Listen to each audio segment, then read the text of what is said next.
Hamil saat bercerai. Karya Nova Iren Saputra. Part 18.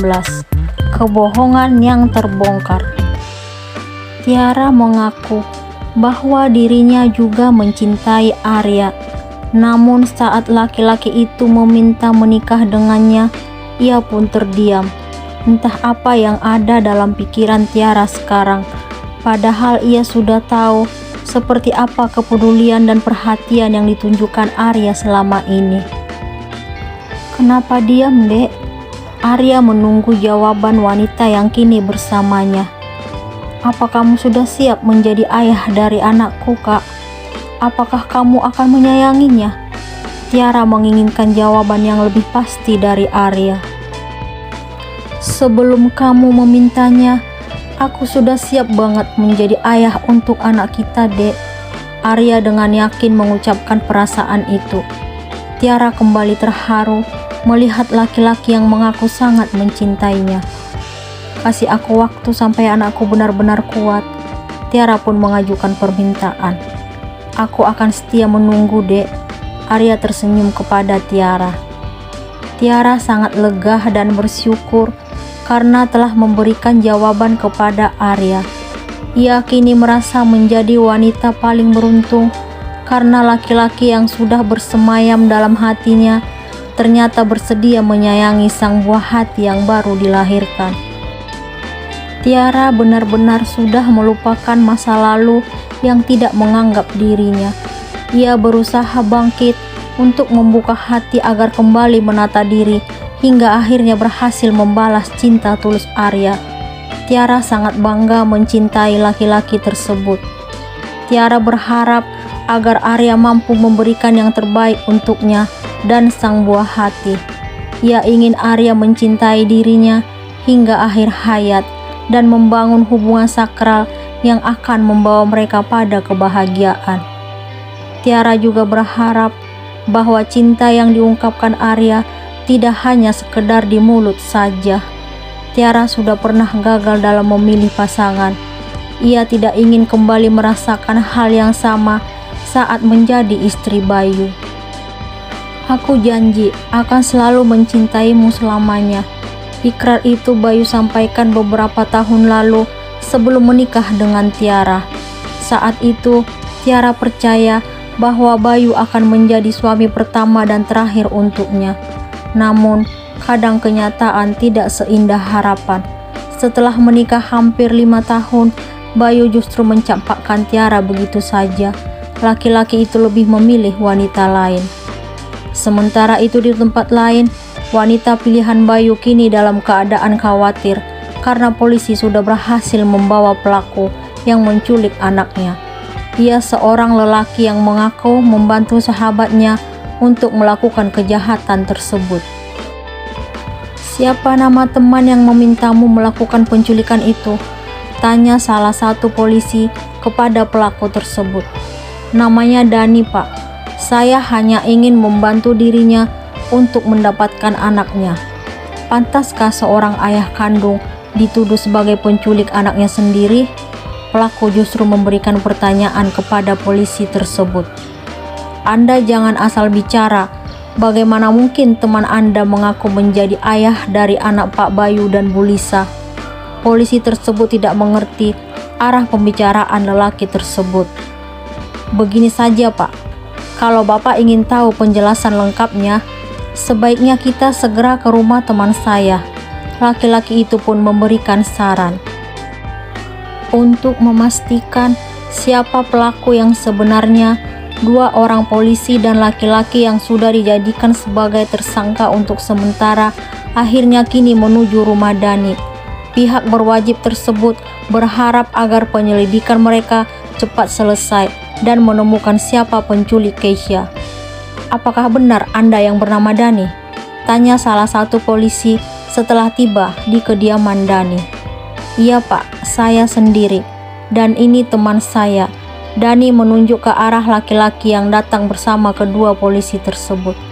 Boleh kita bicara sebentar? Tanya polisi itu kembali. Mari, Pak, silakan masuk. Dani pun mempersilahkan mereka masuk.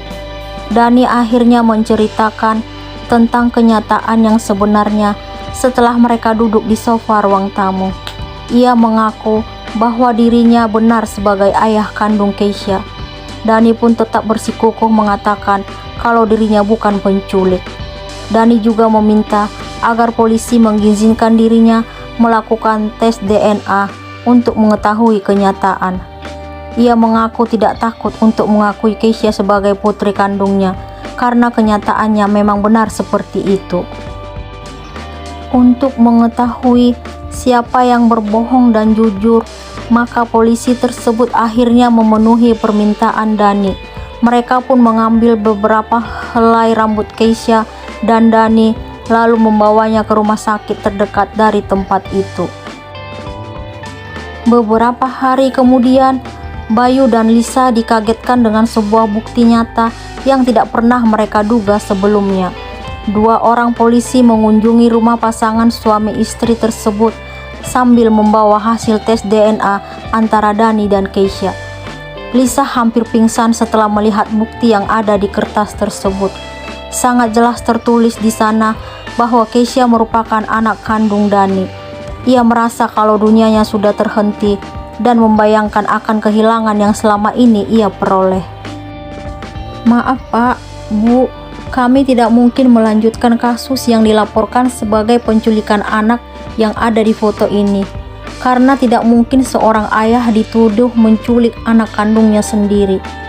Polisi memberikan penjelasan sambil menunjukkan foto Keisha yang ada di ponsel. Ini tidak mungkin Pak, Keisha itu anak saya dan Lisa. Kenapa ada hasil seperti ini? Bayu tidak percaya dengan apa yang disampaikan oleh polisi tersebut. Untuk lebih jelasnya, Bapak silahkan bertanya kepada Bu Lisa. Maaf, kami permisi. Kedua polisi tersebut akhirnya meminta izin pamit kepada Bayu dan Lisa. Bayu menatap tajam ke arah Lisa setelah polisi tersebut berlalu dari hadapan mereka. Ia ingin meminta penjelasan kepada wanita yang selama ini dianggap telah melahirkan penerus untuknya. Bayu tidak terima dengan hasil yang tertera di kertas yang kini ada di tangannya. Apa maksud dari semua ini? Tolong kamu jelasin sekarang. Bayu menaikkan suara. Lisa langsung berlutut lalu memegang kedua kaki suaminya. Ampuni aku, Mas. Aku tidak bermaksud untuk membohongimu. Semua ini kulakukan karena besarnya rasa cintaku padamu. Lisa meminta maaf kepada Bayu. Selama ini aku menganggapmu sebagai wanita yang akan memberiku keturunan. Tapi apa kenyataannya? Kamu dengan tega mengakui anak laki-laki lain sebagai anakku. Aku terlalu naif karena percaya dengan semua ucapanmu. Bayu mengeluarkan amarahnya di depan Lisa. Tapi aku mencintaimu, Mas. Kalau kamu mencintaiku, kamu gak mungkin tega melakukan semua ini padaku. Sekarang juga kamu pergi dari hadapanku. Bayu berusaha melepaskan kakinya dari tangan Lisa hingga berhasil. Bayu segera menuju kamar dan memasukkan pakaian Lisa ke dalam koper. Ia sudah tidak mampu menerima wanita yang dulu ia cintai untuk tetap tinggal bersama dirinya, sebab Lisa telah melakukan kesalahan yang dianggap tidak dapat dimaafkan. Bayu pun keluar dari kamar lalu menghampiri wanita yang sudah ia nikahi secara sirih. Ia melemparkan koper yang ada di tangannya ke depan Lisa. Ini barang-barangmu, pergi dari rumah ini. Bayu dengan kasar mengusir Lisa dari rumahnya. Jangan usir aku, Mas. Aku ini istrimu, wanita yang sangat kamu cintai dan mampu memberikan kamu kebahagiaan. Lisa berusaha meminta belas kasihan Bayu. Istri yang hanya aku nikahi secara siri. Istri yang telah menyebabkan diriku berpisah dengan wanita yang dulu sangat aku cintai. Istri yang mengakui anak orang lain sebagai darah dagingku. Itu yang kamu sebut sebagai istri. Mulai sekarang, aku udah gak butuh kamu lagi. Pergi dari hadapanku. Aku jijik melihat wajahmu. Bayu benar-benar sangat marah dan kesal terhadap Lisa. Ia pun menarik tangan wanita itu menuju teras depan rumah. Setelah itu, Ia langsung mengunci pintu dari dalam. Lisa merasa kalau hidupnya benar-benar telah hancur dan tidak berguna. Apa yang ia peroleh selama ini akhirnya hanya akan menjadi kenangan, karena kenyataan yang dihadapi sekarang, Bayu sudah tidak membutuhkan dirinya lagi. Bayu menghempaskan tubuh di sofa dan mengingat kembali sosok Tiara. Ia tiba-tiba menyadari kalau dirinya sudah melakukan kesalahan. Ia tega mencampakkan wanita yang benar-benar setia demi perempuan yang telah menciptakan kebohongan.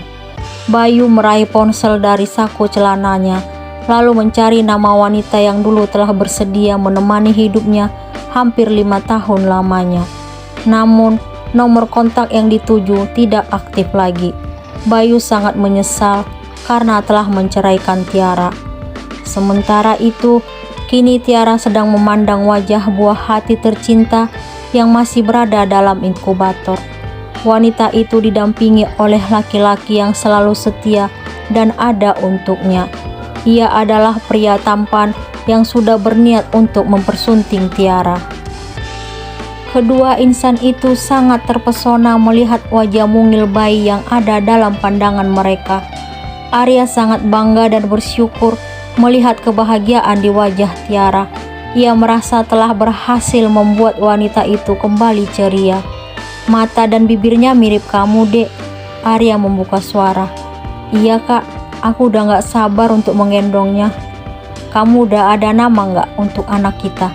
Tanya Arya kepada Tiara. Udah, Kak. Namanya siapa? Aditya, Kak. Nama yang bagus. Tapi aku boleh minta sesuatu nggak, Dek? Arya kembali bertanya. Minta apa, Kak? Tanya Tiara ingin tahu. Kamu bersedia nggak kalau anak kita menyematkan namaku di belakang namanya? Namaku Arya Wijaya. Aku ingin dia memakai nama Aditya Wijaya. Tiara tiba-tiba menitikkan air mata di depan Arya. Ada apa dengan Tiara? Kenapa ia menangis?